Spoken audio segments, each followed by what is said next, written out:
जयमसी विश्वासीहरू, त्यो ठगाले मरेको 3 दिनपछि जिउँदो भएर उठ्छु भनेर चुनौती दिएको छ। सैनिकहरू, 3 दिनसम्म चिहानको ढोकामा कुरिराख। मरेको मान्छे फेरि जीवित हुन्छ भनेर त नसोची पनि भयो। तर त्यो येशूको चेलाहरू पनि फटा नै छन्, लास चोर्न सक्छन् र येशू जीवित भयो भनेर हल्ला फैलाउन सक्छन्। त्यसैले प्रधान पुजारी, धर्मगुरुहरू र रोमी शासकहरूले यति ठुलो ढुङ्गा चिहानको ढोकामा राखे कि करिब 15-20 जना बलियो मान्छेले मात्रै त्यो ढुङ्गा हल्लाउन सक्थे र बाहिरपट्टि रोमी शासकको छाप लगाएका थिए। र ती रोमी सैनिकहरू कुकुरभन्दा पनि चनाखो भएर उभिरहेका थिए। यहुदी धर्मगुरुहरू र रोमी शासकहरूले के सोचेका थिए भने येशू अब मर्यो, बगेको खोला फर्किन्न, फेरि जीवित हुने कुरै छैन। तर यति हो कि त्यो फटा चेलाहरूले लास चोर्न भएन। फेरि 3 दिनपछि चिहानभित्र खोलेर हेर्दा येशूको लास भएन भने त सबै मानिसहरूले उसैलाई मसीहा बनाउँछन् र सबै मानिसहरू येशूकै पछि लाग्छन्। त्यसपछि हाम्रो त कुनै पनि अस्तित्व हुँदैन। तर उनीहरूको मन चाहिँ ढुकढुक भएकै थियो। येशू जीवित हुन्छ भन्ने कुराले भन्दा पनि उहाँले गर्नुभएको भविष्यवाणी, म 3 दिनपछि पक्कै जीवित भई उठ्नेछु। उनीहरूलाई थाहा थियो, जिन्दगीमा उनीहरूले प्रार्थना गरेर रुगाखोकी पनि निको पारेका थिए या थिएनन् थाहा भएन। तर येशू ख्रीष्टले जन्मेदेखि अन्धो मानिसको आँखा खोल्नु भएको थियो। 38 वर्षदेखि 1 इन्च नचलेको खुट्टा एकैछिनमै जुरुक्क उठेर आफ्नो गुन्द्री बोकेर हिँड्न सक्ने बनाउनु भएको थियो। यो आश्चर्य कर्म उनीहरूले थाहा पाएका थिए र यो सामान्य थिएन।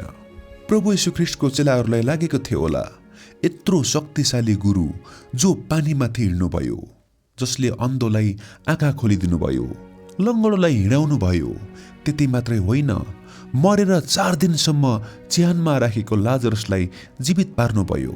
अब उहाँलाई कसले मार्न सक्छ र? तर जब येशू ख्रीष्टले आफैलाई क्रुसमा सुम्पिनुभयो र सुलीमा चढ्नुभयो, त्यसपछि चेलाहरू डरले आत्तिन थाले र आफ्नै ज्यान बचाउनको निम्ति उनीहरू लुक्न थाले। रोमी सैनिकहरूले उनीहरूलाई पनि खोज्दै थिए। अब बिचरा चेलाहरू निरीह भएका थिए, टुहुरो बच्चाहरू जस्तो भएका थिए। अब उनीहरूले आशा गुमाएका थिए, किनभने येशू ख्रीष्ट क्रुसमा मर्नुभएको थियो। प्रभु येशू ख्रीष्टको चेलाहरूलाई कति पटक मनमा लागेको थियो होला, हाम्रो रब्बी, हाम्रो गुरु येशू ख्रीष्ट यहाँ हुनुभएको भए हामी यसरी चोर जस्तो लुकेर हिँड्नु पर्ने थिएन, हामी डराउनै पर्ने थिएन। सायद केही चेलाहरूको त विश्वास पनि हराउँदै गएको थियो होला कि उहाँ फेरि तेस्रो दिनमा जीवित भई उठ्नुहुन्छ होला भनेर। अब उनीहरूको पुरै भविष्य डरमा लुक्दै हिँड्नु पर्ने थियो। त्यत्रो समय सँगै हिँड्नु भएको, सँगै खानु भएको, उनीहरूको हारको जीवनबाट विजयको जीवनमा डोर्याउनु भएको प्रिय गुरु येशूको चिहानसम्म पनि उनीहरूलाई जाने हिम्मत थिएन। त्यहाँ चिहानको बाहिरपट्टि रोमी सैनिकहरूले पहरा दिँदै थिए। यदि उनीहरू रोमी सैनिकको अगाडि गएको भए पक्कै पनि सैनिकहरूले उनीहरूलाई पनि मार्ने थिए। उनीहरू अब सबैबाट आशा गुमाएर सायद भिर पाखामा ओडारमा लुक्दै हिँडेका थिए होलान्।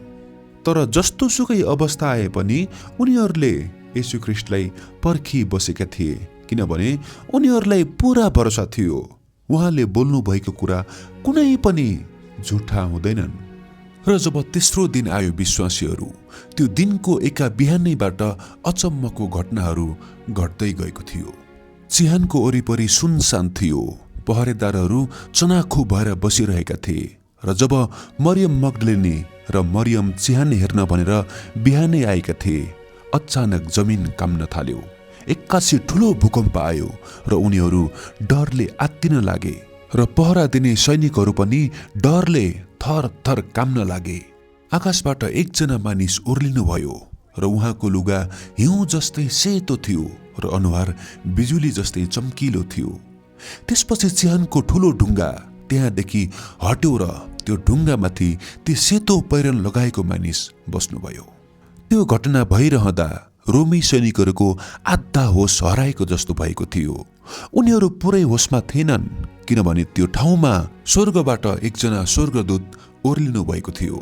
तेस्रो दिनको जुन भविष्यवाणी प्रभु येशू ख्रीष्टले गर्नुभएको थियो त्यो पूरा हुँदै थियो। जब ती पहरेदार सैनिकहरू पुरै होसमा आए, त्यति बेलासम्म त्यो चिहानको ठूलो ढुङ्गा चिहानको मुखबाट हटेको थियो र यो घटना उनीहरूको समझभन्दा धेरै माथि थियो। जब ती पहरेदारहरूले चिहानको मुखबाट त्यो ठूलो ढुङ्गा हटेको देखे, त्यसपछि उनीहरूले बुझिहाले कि त्यो चिहानभित्र येशू ख्रीष्टको शरीर छैन। र अर्कोपट्टि मरियम मग्दलिनी र मरियम डरले आत्तिदै थिए। तर स्वर्गदूतले उनीहरूलाई भने, नडराओ, तिमीहरूले जसलाई खोज्दैछौ उहाँ अब यहाँ हुनुहुन्न। उहाँ जीवित भइसक्नु भएको छ र उहाँ गालिल जाँदै हुनुहुन्छ र तिमीहरूले उहाँलाई गालिलमा देख्नेछौ। झट्टै गएर अब यो कुरा चेलाहरूलाई सुनाओ। त्यसपछि उनीहरू चेलाहरूलाई खबर दिन गए र जब यो कुरा प्रधान पुजारीहरू कहाँ पुग्यो, उनीहरूको पनि होस उड्यो। तर यो घटनालाई लुकाउनको लागि उनीहरूले ती सैनिकहरूलाई पैसा दिएर झुठो बोल्न लगाए। तिमीहरूले यसो भन्नु कि जब हामीलाई निद्रा लागेको थियो त्यही बेलामा येशूका चेलाहरू आएर लास चोरेर लिएर गए। तर येशू ख्रीष्टले जे भविष्यवाणी गर्नुभएको थियो त्यो पूरा भएको थियो। विश्वासीहरू सायद प्रधान पुजारीहरू र धर्मगुरुहरूले येशू ख्रीष्टलाई बौरी उठ्नु भएपछि फेरि देखेका भए फेरि पनि उनीहरूले हत्या गर्ने प्रयास गर्थे होलान्, किनभने सारा जातिहरूले येशू ख्रीष्टलाई आफ्नो मुक्तिदाता मान्न थाले भने उनीहरूको राज्य र उनीहरूको वर्चस्व खत्तम हुने थियो। तर सत्य लुक्नेवाला थिएन। विश्वासीहरू उनीहरूले यो कुरालाई धेरै दबाउने प्रयास गरे। तर आज संसारले यो कुरा थाहा पाएको छ कि येशू ख्रीष्ट बौरी उठ्नु भएको छ। र जब चेलाहरूले येशू ख्रीष्टलाई आफ्नै अगाडि उभिएको देखे र उनीहरू यति धेरै खुसी भए कि यति धेरै हर्षित भए कि उनीहरूलाई त्यो सपना जस्तो लाग्न थालेको थियो। र चेलाहरूमध्ये एकजना थोमा नामको चेलाले भनेका थिए, जबसम्म त्यो किल्ला ठोकेको हातमा म आफ्नो औँला हालेर चेक गर्दैन तबसम्म म विश्वास गर्दिन कि तपाईँ नै प्रभु येशू ख्रीष्ट हुनुहुन्छ। र जब थोमाले ती किल्ला ठोकेको हातको पालमा आफ्नो औँला हालेर चेक गरे, त्यसपछि थोमाले भने, मेरा प्रभु, मेरा परमेश्वर। त्यसपछि येशू ख्रीष्टले भन्नुभएको थियो, तिमीले त मलाई देखेको कारणले विश्वास गर्यौ, तर धन्यका हुन् ती मानिसहरू जसले मलाई नदेखेर पनि विश्वास गरेका छन्। प्रिय विश्वासीहरू, भर्खरै भएको पुनरुत्थान सेवा एउटा सामान्य भिड मात्रै थिएन, तर प्रभु येशू ख्रीष्टमा भरोसा गर्ने र मृत्युमाथि विजय भएर अनन्त जीवन पाएका प्रभुका जनहरू थिए। आमेन।